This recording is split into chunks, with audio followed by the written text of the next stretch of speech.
여러분 안녕하십니까. 고소의 전략입니다. 정말 바쁘신 분 모셨습니다. 삼선 국회의원이고요. 은평에서 지역구를 두고 있는 박주민 의원 거두절미 바로 인사하면서 얘기 나누겠습니다. 어서 오십시오. 네, 안녕하십니까. 정말로 바쁘신데 최근에 또 책을 한 권 내셨더라고요. 정확히 말씀드리면 이제 개정정복판이고요. 예. 주민의원법이라는 초판을 2019년에 냈다가 최근에 이제 헌법에 대해서 많은 분들이 궁금해하시길래 개정정복판을 새로 좀 내게 됐습니다. 네. 4월 한 4일 정도부터 풀리기 시작했어요, 책이. 베스트셀러가 돼 있더라고요. 어쨌든 우리 시대 최소한의 상식 헌법을 박주민 의원의 목소리로 듣는다라고 해서 요즘처럼 헌법 수호에 대한 국민들의 의지 열의가 이렇게 이제 높은 순간에 아주 유효적절한 책을 개정 정보판으로 냈다. 주민의 헌법 이야기 잠시 후에 나누기로 하고요. 일단 정치 현안 바로 좀 짚어보겠습니다. 네, 네. 이재명 후보가 뭐 연승을 하는 것은 당연한데 네. 저는 득표율이 높은 것보다는 투표율이 지금 영남으로 가면서 많이 높아졌다. 네. 주말에 이제 광주 그리고 일요일 날 이제 수도권에서 어떻게 되겠느냐. 네. 투표율의 추이가 이렇게 좀 달라졌다 또는 기대 이상이다. 어떻게 평가하십니까?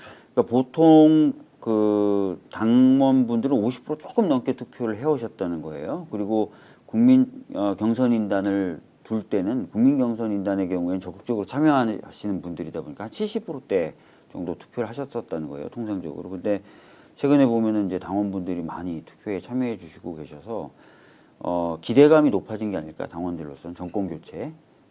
그런 어떤 열망들이 좀 반영된 거 아닐까 이렇게 보고 있습니다. 예. 바깥에서 이제 들어보면 이번 대선은 뭐 이재명 후보가 이기고 지고의 문제가 아니고 실제로 이제 상대 후보가 어느 정도 격차를 낼 수 있느냐, 네. 압도적 격차가 돼야 한다는 것이 굉장히 중요한 숙제처럼 되어 있더라고요. 네. 직접 그렇게 느끼시고 계신 거죠? 아무래도 저 개인적으로 봤을 때는 이게 사실은 내란 세력이라고 불릴 수 있을 만한 세력과의 경쟁 아니겠습니까? 그러다 보니까 압도적으로 좀 승리를 해야 이 내란 종식의 의미가 좀 살 수 있고 그 이후에 내란 종식이라든지 또는 어떤 사회에 대한 큰 변화 이런 것들을 이끌어낼 동력을 또 얻을 수 있기 때문에 꽤 큰 격차로 좀 이겼으면 좋겠다는 마음 강하죠. 예. 이재명 후보에 대한 지지보다는 이제 국민들이 또는 당원들이 책임감을 막중하게 느끼는 거 아니냐. 지금 이번 대선 같은 경우는. 그렇습니다. 실제로 제가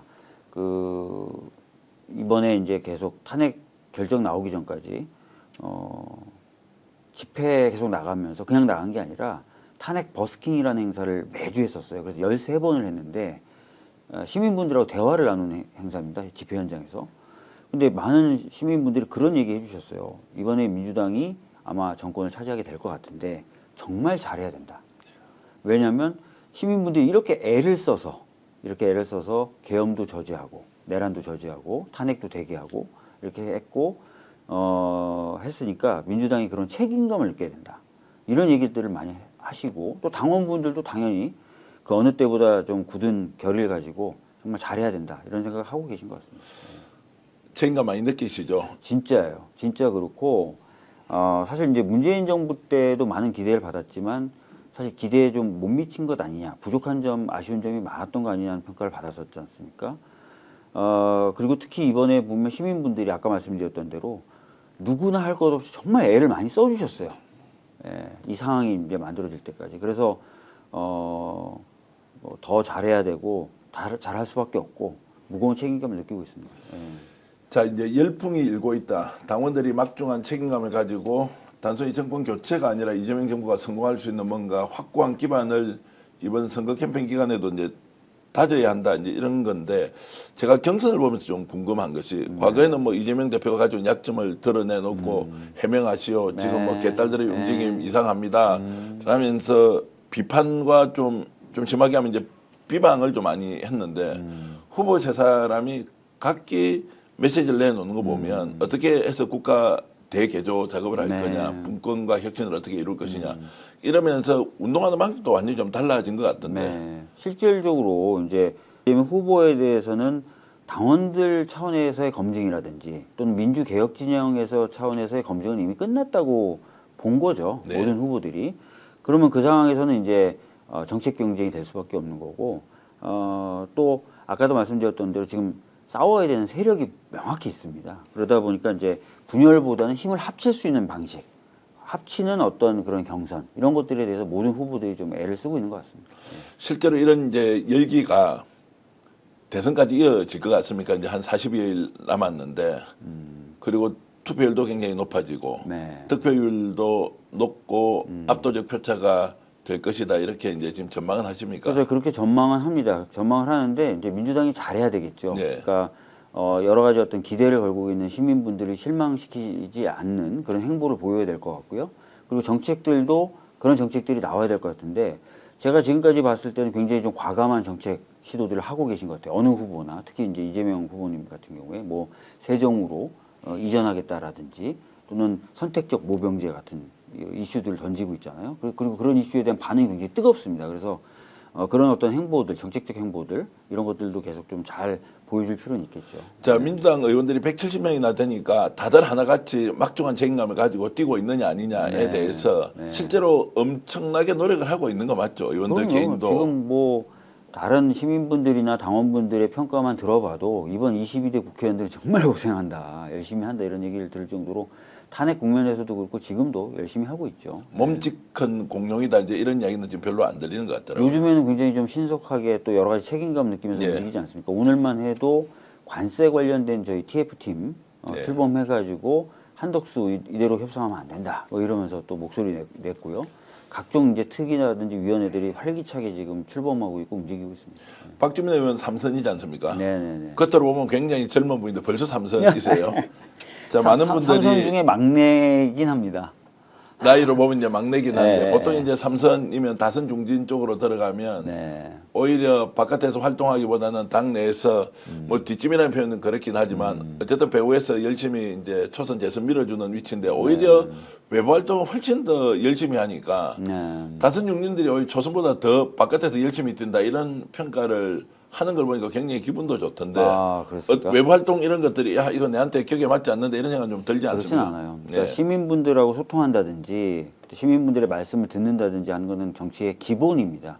그거를 이제 난 안 해도 될 정도로 정치를 잘 알아 또는 시민들의 욕을 잘 알아 그렇게 얘기하는 순간 사실은 정치 그만둬야 된다고 생각하는 사람이고요. 네. 그래서 소통을 위한 여러 가지 기획들 행사들 계속 하고 있고 동시에 이제 헌법이라든지 아니면 법률에 대해서 또 궁금해하시는 거 있으면 좀 알려드리고 싶은 마음도 크고요. 네. 거기다가 이제 뭐 제가 또 이렇게 저렇게 좀 보직들을 맡고 있어서 보직 관련된 활동도 하고. 지금 그러고 구체적으로 당 내에서는 어떤 활동 지금 제가 기본사회위원회라고 예, 원래 예. 이재명 후보님이 위원장이셨는데 예. 거기 제가 수석 부위원장입니다. 예, 그래서 예. 이재명 후보님이 이제 당 대표에서 물러나시면서 지금 위원장은 공석이고 제가 이제 약간 대표님 대행으로 전국에 이제 광역 17개 도시 기본사회위원회 구성 및 뭐 이런 것들 제가 관리하고 있고 같이 돕고 있고 그러고 있습니다. 기본사위원회는 간략하게 소개하면 어떤 겁니까? 그러니까 저희 당이 강령에 새로 이제 기본사회 관련된 내용을 넣었거든요. 그러니까 복지 국가를 좀 넘어서서 좀 기본이 갖춰져 있는 네. 사회를 꿈꾸고 그런 것들을 위한 정책을 만들어내고 실현하는 그런 단이고요. 최근에 이제 저성장이 고착화되고 있고 그래서 많은 분들이 기회를 얻지 못해서 힘들어하시는데 그런 것들을 돌파하기 위해서 성장을 얘기하고 또 성장도 기존의 방식에 따른 성장이 아닌 혁신 성장을 이야기하고 있는데요. 그런 것들이 이루어지려고 하더라도 사실은 뭔가 안전망이 갖춰져서 또 혁신적인 인재들이 기회를 많이 갖고 해야만 되는 것입니다. 그래서 그런 토대를 만드는 게 저희 기본사회위원회 역할이다 이렇게 생각해 주시면 될 것 같습니다. 자, 민주당의 분위기와 달리 국힘은 이제 경선이고 뭐 8명이 1차로 이제 통과해서 토론도 하고 있는데 왜 이게 분위기가 뜨지 않습니까? 경선 분위기가 왜 저렇죠? 제가 보기에는 두 가지인데요. 첫 번째는 아직도 윤석열이라고 불리는 대표적 내란 세력과 제대로 결별을 못하고 있어요. 그러니까 국민들의 평가가 이미 끝난 부분에 매달려 있는 겁니다. 네. 그러니까 조망을 받을 수 없죠. 조망을 받는 순간 더 이상해지는 겁니다, 사실은. 두 번째가 제가 사실 길게 토론을 못 봤는데 뭐 많은 분들이 코미디 빅리그 같다, 봉숭아 학당 같다 그러는데 정책적인 걸 가지고 싸우지 않고 서로 코미디하는 것 같아요. 예, 예. 그러니까 뭔가 희망을 발견하기가 어렵겠죠. 다 고만고만하고요. 그러니까 분위기가 안 뜨는 거고 내부적인 요인은 그렇고요. 두 가지고요. 하나는 또 바깥에 뭔가 또 있다. 한덕수 뭐 이런 사람이 또 있다. 그래서 결과적으로 그 사람하고 뭐 어떻게 하게 될지도 모른다. 그러니까 경선 자체를 뛰는 사람들조차도 네. 이게 최종장이 아니라는 생각을 갖고 있는 것 같아요. 그러니까 김이 빠지죠. 네. 이런 상황이라면 실제 이제 대선 국면으로 들어가서 1대1 구도 또는 이제 뭐 개혁신당 이준석 후보가 나온다고 하더라도 사실은 이제 경합이나 경쟁이 제대로 될 가능성이 좀 없어 보여서 없어 보입니다. 자, 그 경우에는 그럼 일방 독주 체제를 구축해서 완전히 다른 이제 후보 이미지 또는 이제 수권 역량 이런 것들을 좀 보여주려면 이번 대선 캠페인은 근본적으로 접근 방식이 달라야 되겠다는 생각도 들긴 한데요. 예전에는 초박빈 상황이 온다는 전제로 중도층의 일부 있는 사람을 어떻게 내가 끌고 올 거냐, 나를 지지하는 사람을 더 결집시켜서 어떻게 투표장으로 가게 할 것이냐, 이제 이런 것과 좀 다른 원판이 달라진 운동장에서 대선을 치러야 하는 거 아니냐라는 생각이 좀 들긴 하더라고요. 그러니까 지금 말씀하신 대로 저도 그런 아마 그 대선 본선판이 펼쳐질 것이다라고 예상한 사람 중에 하나입니다. 네. 그런데 최종적으로 국민의힘이 어떤 식으로 가는지는 좀 보긴 봐야 될 것 같아요. 그래서 전략의 부분에 있어서는 아직도 좀 고민할 시간이 좀 있고 또 고민할 필요도 좀 아직은 남아 있다. 네. 그래서 그런 거 보면서 아마 판단하게 될 것 같습니다. 제 생각에는 이제 전혀 다른 세상이 열리기 직전의 마지막 상황은 우리가 기성에 경험했던 방식대로 상황이 펼쳐질 것이다, 아니다. 저는 아닌 아주 대혁신의 과정, 대선 캠페인 과정에서 국민들이 보여주는 모습, 또 민주당을 지지하는 당원들이 보여줄 행동력 이런 것들이 전과 전혀 다를 것이다라고 생각하는데 어쨌든 말씀대로 좀 더 두고 보기로 하고요. 네. 이재명 후보가 많이 바뀌었다, 안정감도 생겼다 이렇게 평가를 하는데 가까이서 오래 봐왔지 않습니까? 실제로 저희들이 느끼는 것은 약간의 착시 같은 게 있습니까? 실제로 이재명 후보가 많이 바뀌었습니까? 정치적으로 굉장히 원숙해지셨어요. 이 원숙해지셨다는 표현을 쓴 게 이제 정확할지 모르겠는데 사실 지난 대선 때까지만 해도 변방의 장수에서 중앙으로 치고 들어오는 많은 국민들의 요구와 열망에 의해서 치고 들어오는 형상이었잖아요. 근데 이제 그동안 대표를 2번 역임하시면서 사실 이제 정치의 중심이 되신 거죠. 그 과정에서 굉장히 많은 시련도 겪으시고 또 그 와중에 굉장히 많은 이슈들을 다루시면서 뭐랄까 예전에 어떤 과감성이라든지 이런 거 정책적인 능력에 덧붙여서 정치적인 성숙함, 네. 성숙함이라고 할까요? 깊이 이런 게 굉장히 더해졌다고 보여집니다. 네. 굉장히 정무적으로도 아주 더 탁월해지셨고요. 그래서 되게 안정감 느껴지지 않습니까? 안정감 느껴지고. 예. 당내에서 이제 이견이 별로 존재하지 않는다. 그래서 독주 체제라는 말에는 약간의 부정적 의미가 있지 않습니까? 그 뭐 보수 언론에서는 자 이러면 이제 독재가 예상된다라고까지 이제 일종의 폄훼하고 싶어서 그런 단어를 선택하던데 그런 부분은 어떻게 보십니까? 아니 근데 뭐 예를 들어서 어떤 불법적인 수단을 썼다든지 또는 뭐 굉장히 뭐 정치적으로 비판받는 수단을 써서 독재 체제를 구축했다. 그러면 아주 뭔가 좀 독주하시게 됐다. 그러면 그건 문제겠지만 지금 보면은 제가 아까도 말씀드렸지만 뭔가 역경을 딛고 당원과 당을 강화시키면서 그 과정에서 얻어낸 성과잖아요, 이거는. 예. 그렇기 때문에 이거를 비판한다는 거는 그러면 정치를 잘하지 말라는 뜻인가요? 그러니까 250만 명의 이제 당원이 압도적으로 지지하고 또 그런 기대가 후보 한 사람으로 이렇게 몰리는 상황을 비난을 한다, 비판한다, 걱정이 된다라고 하는 것은 민주주의에 대한 기본 원리를 좀 이해를 잘 못하는 것 아니냐. 만약에 진짜 불법적인 수단을 써서 막 했다면은 그렇지만 그것도 아니고. 그러니까 여러 가지 어떤 성과를 내시고 또 탄압에도 잘 견뎌내시면서 자연스럽게 그렇게 된 건데 그거를 어떻게 비판하죠? 그러니까 이제 보수 언론에서 대체적으로 이제 포퓰리스트다 또는 포퓰리즘이다라는 방식으로 이재명 후보에 대한 이런 이제 지지나 성원, 열망이 이제 모여 있는 거를 비판하면 제 생각에는 그 비판하는 언론이나 또는 경쟁 정당은 결코 도움이 안 될 것 같은데 이걸 실체를 인정하고 우리는 그러면 어떻게 더 잘할 것인지로 가야 하는데 오히려 그 폄훼하는 것으로도 만족하는 이제 이런 걸 보면서 저래가 저 사람들이 경쟁력을 갖추고 과연 민주당과 이재명 후보를 이길 수 있느냐라는 근본적인 질문이 좀 들긴 하더라고요. 능력이 없고 자산이 없어서 그런 비판하는 거예요. 제가 몇 가지 사례를 좀 말씀을 드리고 우리 후보가 그런 사람이 아니다라는 얘기를 좀 말씀을 좀 드리겠습니다.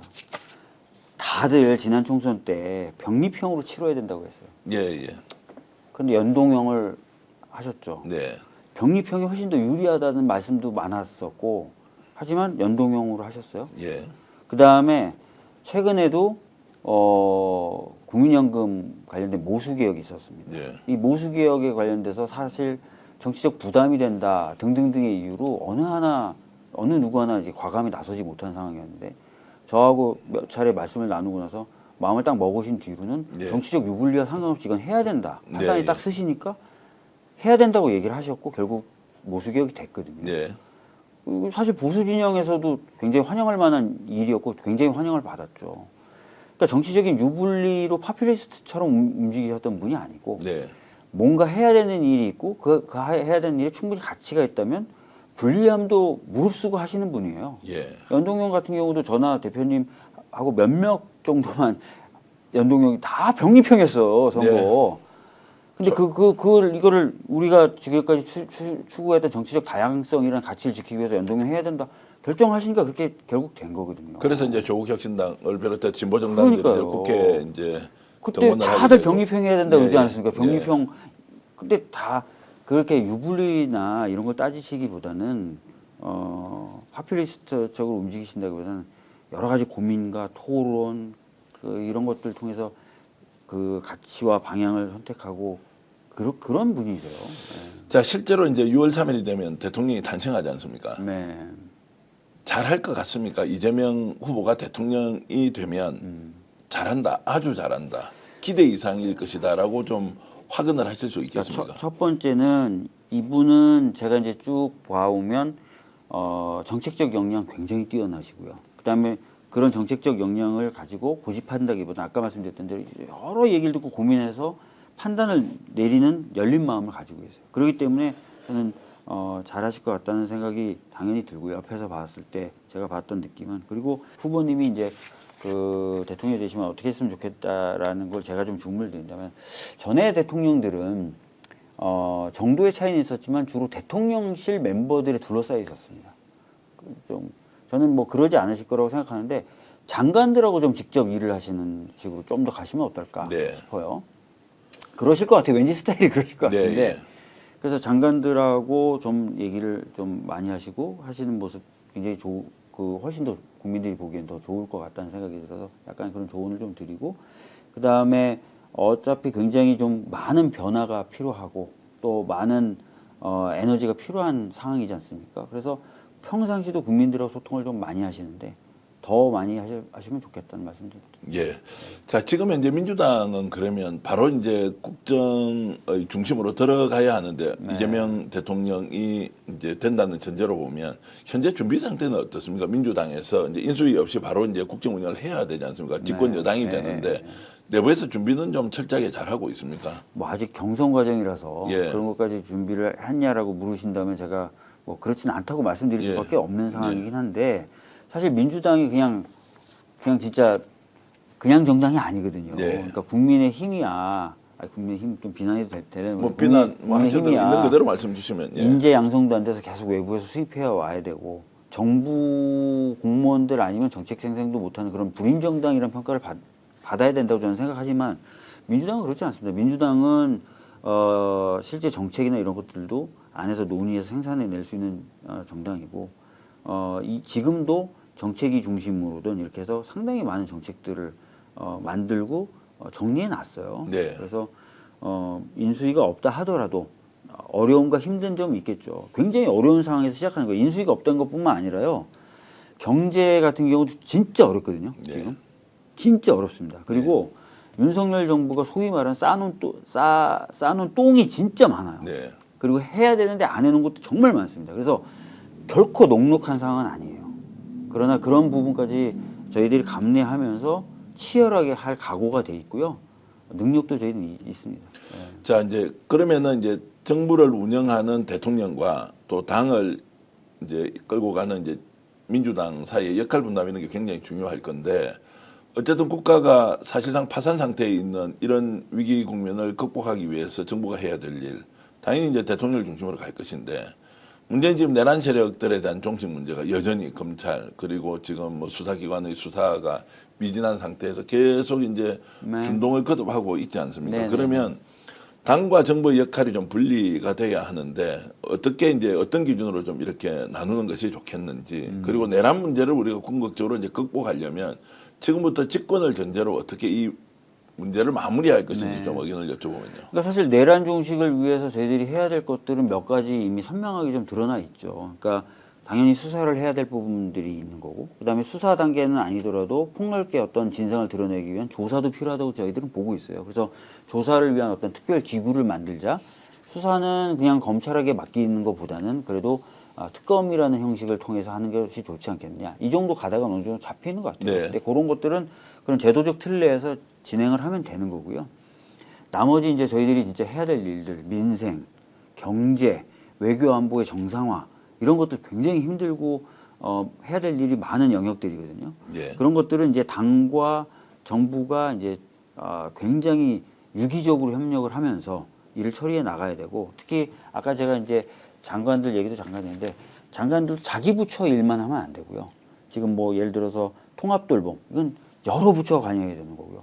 그 노동도 지금 보면은 복지 영역이기도 하고 노동 영역이기도 하고 막 그렇게 바뀌고 있어요. 왜냐하면 플랫폼 노동이나 이런 새로운 형태의 노동들이 등장합니다. 그래서 부처의 장관들도 서로 막 협력하는 식으로. 그래서 굉장히 당과 정부가 정부 내에서도 엄청나게 소통과 연대를 해가면서 문제들을 해결해 나가야 되는 그런 과정입니다. 그래서 제가 이제 대표님께도 만약 대통령이 되시면 대통령실 정도로 네. 안 돼요.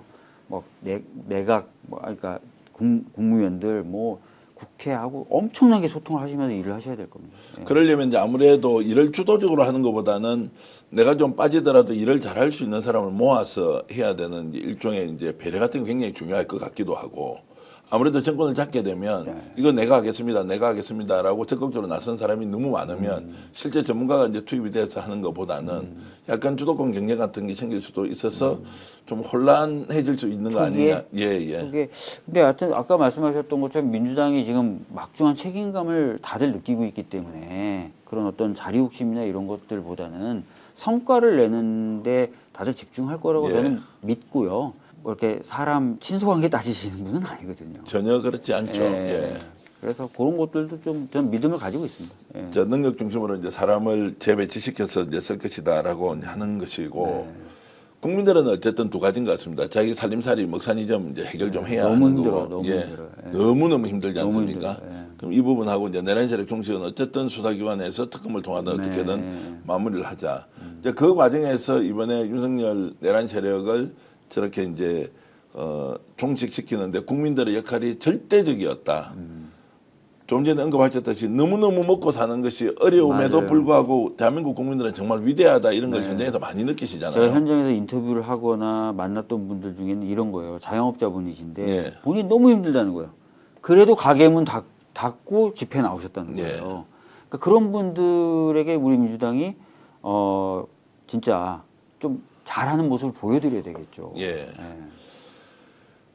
지금 실제로 이제 국난의 상황에 준하는 IMF 때보다 더하다 이런 얘기 이제 하지 않습니까? 네. 그러면 이게 이제 국민들이 뭔가 주도적으로 나서서 할 수 있도록 한번 해봅시다. 이재명이 합니다. 지금 이제 제가 주도를 할 테니 국민들은 손잡고 갑시다라고 하는 이제 국민들의 적극적인 참여 같은 거는 확실하게 좀 일어날 것 같습니까? 그런 것들을 이제 만들어내는 것도 예. 민주당 대통령이 해야 될 역할 중에 하나죠. 네. 저는 이제 그 장면이 기억납니다. IMF 때 김대중 대통령이 당선되시고 나서 국민께 죄송하다고 하면서도 힘을 합칠 것을 호소하셨어요. 그 장면 기억나실 겁니다. 네, 약간 예. 눈물을 흘리시면서. 예. 저는 지금 상황이 그 정도로 어렵다고 보고요. 또 그때만큼이나 국민적인 동의라든지 에너지를 모아내는 역할이 필요하다고 생각합니다. 예.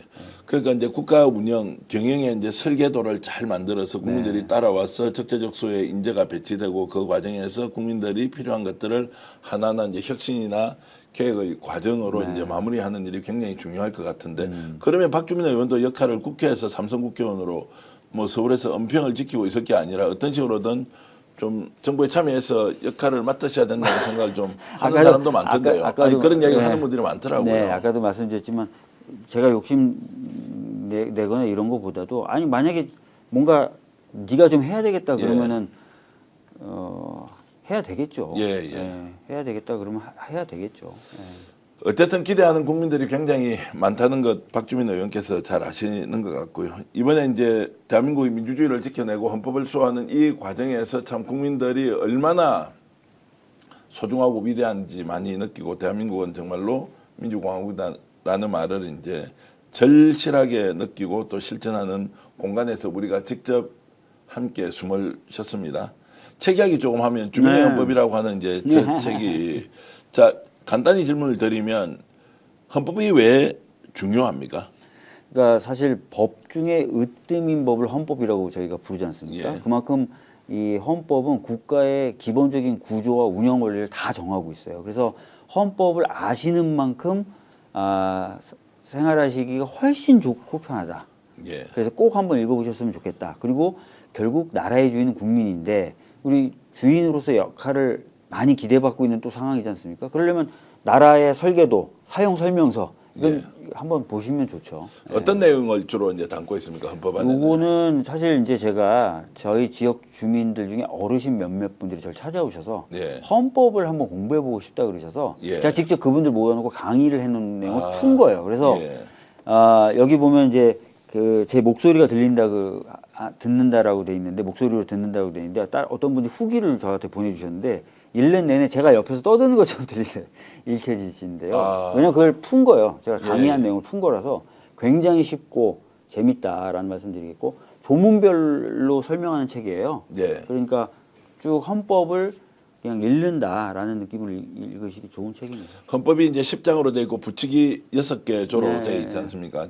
저도 오늘 인터뷰하기 전에 다시 한번 더 읽어보니까 야, 참 대한민국 헌법에는 모든 것이 다 들어있는데 다 들어가 있어요. 그것만 우리가 잘 지키더라도 대한민국 민주주의는 확고하게 수호할 수 있다 이런 생각이 좀 맞습니다. 들긴 하더라고요. 네. 그런데 그런 헌법을 악용하는 윤석열이 이제 대한민국을 이렇게 망가뜨려 놨지 않습니까? 네. 자, 그러면 우리 주민들이 직접 헌법 강의를 해 보신 소감으로 우리는 헌법을 잘 알고 있긴 합니까? 죄송하지만 사실 헌법을 읽어보셨다는 분 예, 많지 않더라고요. 그래요. 예, 그리고 헌법을 잘 알고 있다라는 분들은 솔직히 더 적고요. 예, 근데 헌법을 알아야 되겠다는 분들은 굉장히 많아요. 그래서 제가 이 괴리를 어떻게 좁힐까 해가지고 책을 쓴 거거든요. 헌법 전문을 다 읽는데 한 몇 분 정도 걸립니까? 실제로 헌법 조문은 아시겠죠? 130개 정도의 130여 개 정도 조문이어서 예, 예. 사실 마음만 잡고 읽으시면 좀 단어가 생소한 단어가 있긴 하지만 30분이면 30분이면 충분히 읽을 수 있고 속도 네. 가면 한 15분 정도에 또 그럼요. 읽을 수 읽을 수 있겠더라고요. 있어요. 그게 네. 대한민국이 어떻게 구성되어 있고 국민의 권리와 의무가 무엇인지 또 국회, 정부 그리고 법원, 헌법재판소 그 이번에 특히 이제 주목이 가는 곳이 바로 헌법재판소였습니다. 그것도 헌법재판소의 역할이 맞아요. 잘 나와 있고 이제 이런 것들을 잘 알 수 있었고 또 선거관리는 중앙선관위가 왜 존재하는지에 대해서 네. 이런 것들이 다 있던데 지금 주민들과 함께 저렇게 헌법책을 내고 같이 강의를 해 보면서 갖는 이런 보람은 어떤 거였습니까? 제가 이제 최근에도 이제 개정정판이 나와서 전국을 좀 다니면서 설명을 좀 드렸는데 사실은 헌법만 알면 헌법적 기준에 따라서 판단이 되는 사안들이 굉장히 많거든요. 네, 12월 3일날 있었던 게 계엄이냐 내란이냐. 네, 이 헌법만 알면 금방 사실은 논쟁할 필요도 없이 판단할 수 있는 문제예요. 그래서 그런 걸 설명을 드렸더니 너무 어떻게 보면 속이 시원해 하시고 뭔가 잘 정리되는 것 같다는 말씀을 해주시는데 네. 그런 보람이 있죠.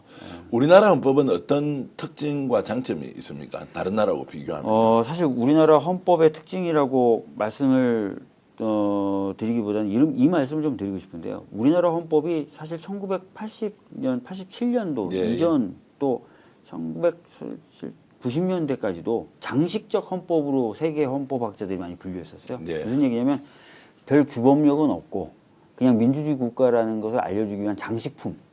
그런데 1987년 이후에 많은 국민들이 본인의 어떤 권리에 대해서 또 지키기 위해서 권리를 지키거나 이런 것들을 하기 위해서 헌법을 많이 찾으셨어요. 네. 헌법에 보면 그렇게 안 돼 있던데 왜 그래? 헌법은 그렇지 않던데 이렇게 하시면서 장식품의 위치에서 벗어나서 실질적 규범력을 갖게 된 거거든요. 이 헌법이. 그래서 사실은 이 헌법이 규범력을 갖게 된 게 얼마 안 돼요. 네. 예, 실질적인 규범력을 갖게. 그러다 보니까 정치 세력에 따라서는 막 무시하죠. 이번에도 사실 그렇게 무시했던 거거든요. 근데 그럴 때마다 국민들이 다시 규범력을 회복시켜 주셨어요. 박근혜 때도 죽어가던 헌법을 다시 회복시켜 주셨고 이번에도 또 짓밟히는 헌법을 다시 규범력을 회복시켜 주신 거거든요. 그래서 사실 이 헌법은 그런 관점에서 다른 나라보다 규범력을 가진 지가 얼마 되지 않은 그리고 결정적인 순간마다 국민들이 그 규범력을 회복시켜 주신 그런 특징이 있다.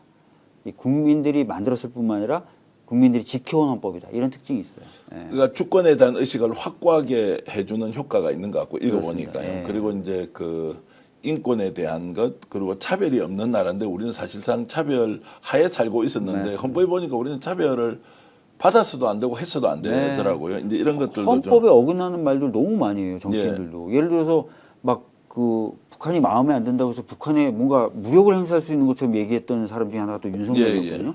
그게 이 헌법에 의하면 전혀 허용이 안 되는 얘기거든요. 근데 그런 얘기를 많이 하고 또 국회의원들 밉다, 국회가 밉다 하도 국민분들이 많이 하시니까 국회의원 숫자를 막 100명으로 줄이겠다, 50명으로 헌법에 200명 이상으로 이상으로 하게 하게 돼 돼 있어요. 있는데 그걸 할 수도 막 없는 그런 얘기를 거를. 너무 많이 하는 거예요. 예. 예. 그리고 이제 지금 이번에 민주당에서 화두가 되어 있는 이제 국가대회 개조와 관련해서는 뭐 5개 권역의 메가시티를 만들자 이런 것처럼 지방자치에 대한 규정도 굉장히 잘 돼 있고 있고요. 예. 분권, 균형 발전 이런 것도 맞습니다. 사실 다 담겨 있더라고요. 맞습니다. 그리고 국가가 경제적으로 산업적으로 일정한 역할을 해야 된다는 내용도 사실은 다 들어가 있어요. 그러니까요. 근데 그 얘기를 하면 다 빨갱이, 사회주의자, 공산주의자 이렇게 얘기하니까 너무 답답한 거죠.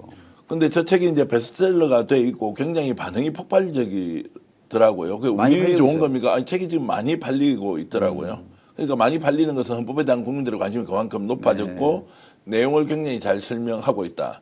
특히나 주민의 헌법이라는 그 주민은 사실은 시티즌 시민이기도 하지만 또 박주민은 맞아요. 원래 주민이라는 예. 것으로 또 이렇게 연결이 자연스럽게 되니까 네. 책이 잘 팔리는 것 같습니다.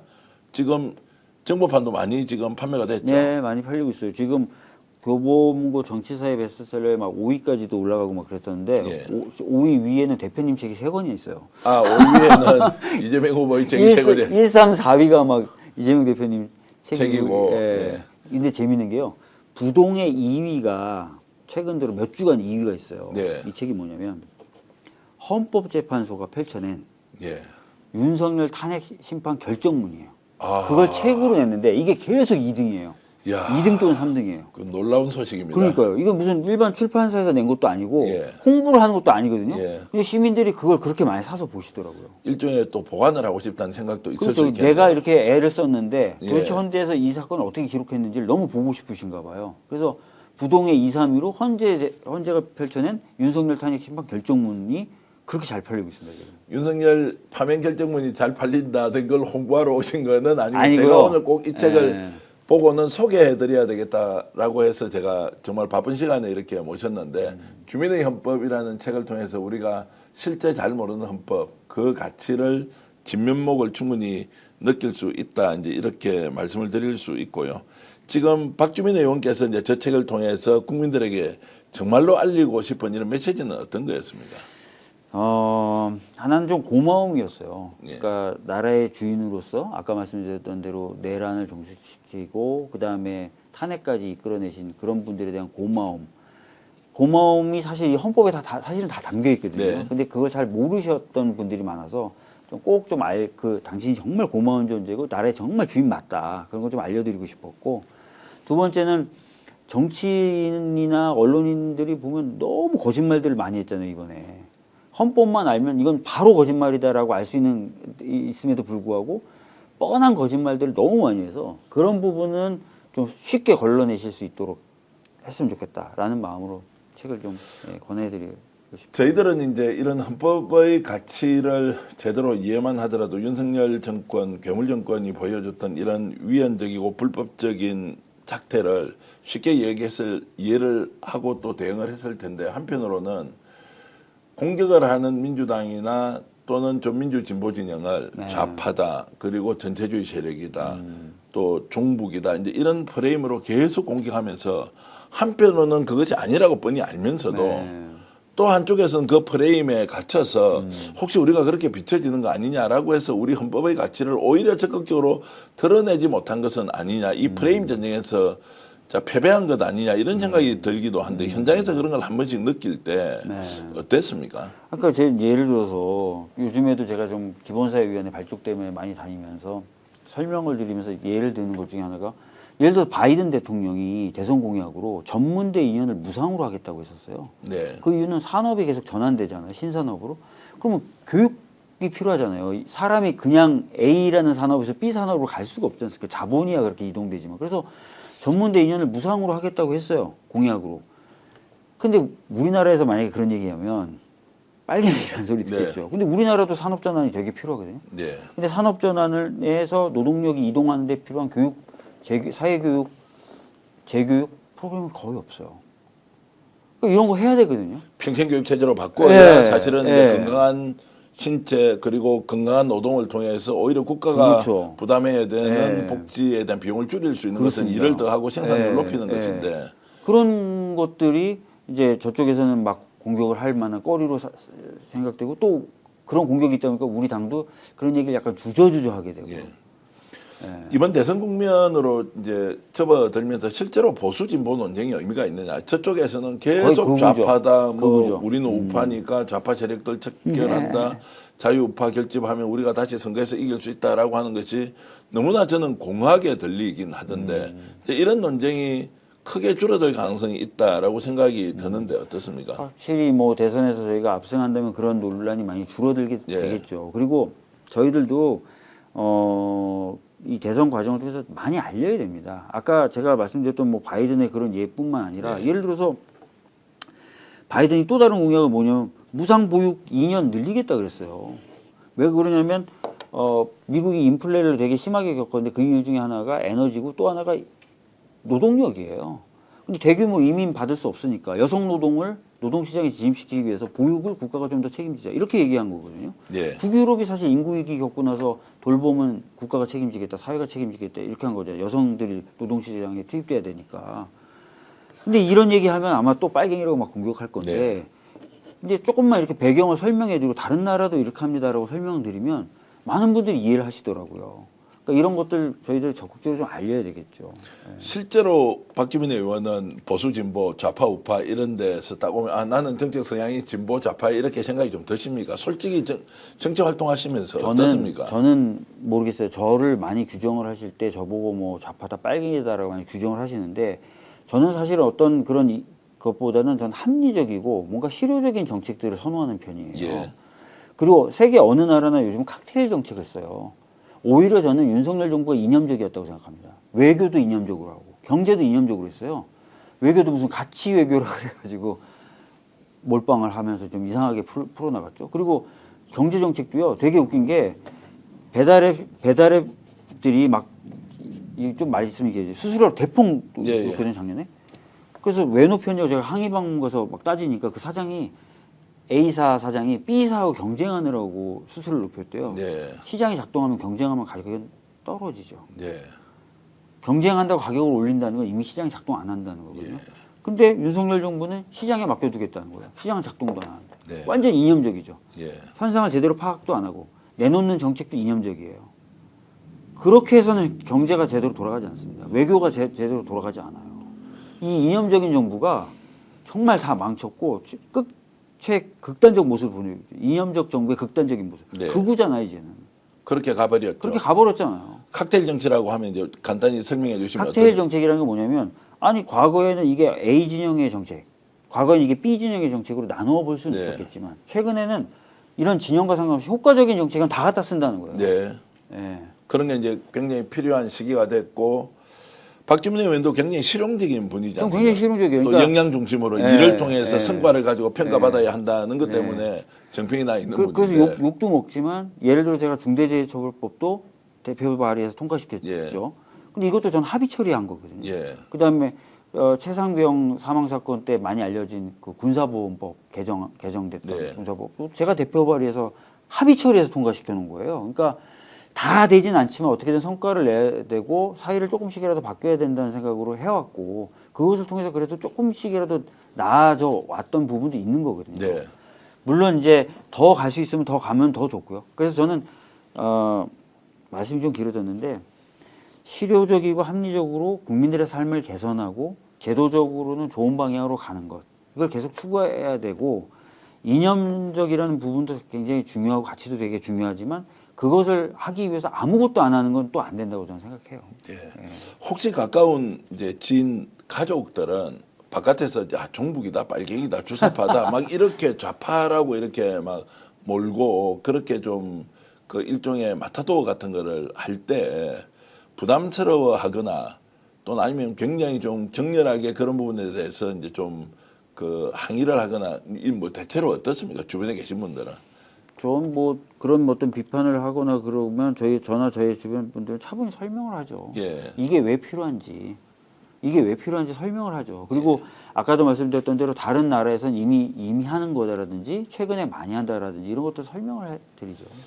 자, 그러면서 이제 얼마나 많은 오해 속에서 편견과 예단이 우리 사회를 지배하고 있었던가. 윤석열 정권 지난 3년 동안 대한민국은 정말로 괴물 정권의 정말 괴물 같은 나라가 되어버렸다. 이런 상황에서 박주민 의원 같은 분은 실용을 기반으로 칵테일 정책이라고 표현을 했지만 정말로 좋은 거 가져와서 대한민국 국민들이 더 바람직한 방향이라면 무엇이든 하든 할 수 있는 그런 정부를 만들어야 한다는 확고한 신념이 있다는 생각이 좀 들고요. 정부에 참여하거나 이제 3선 정도 하셨으니까 앞으로 더 큰 목표를 향해서 달려갈 것으로 생각합니다. 또 정기 때문에 그런 기회가 굉장히 많이 올 것 같은데 할 때마다 조심을 잃지 않고 계속 달려가 주시면 고맙겠습니다. 네, 열심히 하겠고요. 비판도 좋고 또는 칭찬도 좋고요. 소통도 열심히 해나가면서 하겠습니다. 예. 현안이 있을 때 또 박주민 의원 다시 모시기로 하고 오늘 여러분 주민의 헌법이라는 책 제 이제 왼쪽으로 화면 오른쪽에 나와 있는데요. 주민의 헌법 함께 읽어도 좋습니다. 그리고 댓글 후기가 너무너무 좋은 게 많이 올라와 있어서 이 책 꼭 읽어야 되겠다 생각 저도 하고 있습니다. 함께 좋은 책 대한민국 국회의원 박주민의 헌법 이야기 주민의 헌법도 홍보하면서 더 좋은 대한민국을 민주당 정부가 만들 수 있도록 대선 기간 동안 여러분 압도적 표차로 이길 수 있도록 이재명 후보와 그리고 민주당을 응원해 주시면 고맙겠습니다. 시청해 주신 여러분께 감사의 말씀 드립니다. 구독, 좋아요는 저희들의 큰 힘이 되고요. 박주민 TV도 오늘은 꼭 구독해 달라는 부탁을 드리면서 방송 모두 마치겠습니다. 여러분 안녕히 계십시오. 오늘 방송 어떠셨습니까? 마음에 들었다면 구독, 좋아요로 스픽스를 응원해 주십시오. 여러분들의 구독, 좋아요는 가장 큰 힘이 됩니다. 스픽스 구독, 좋아요.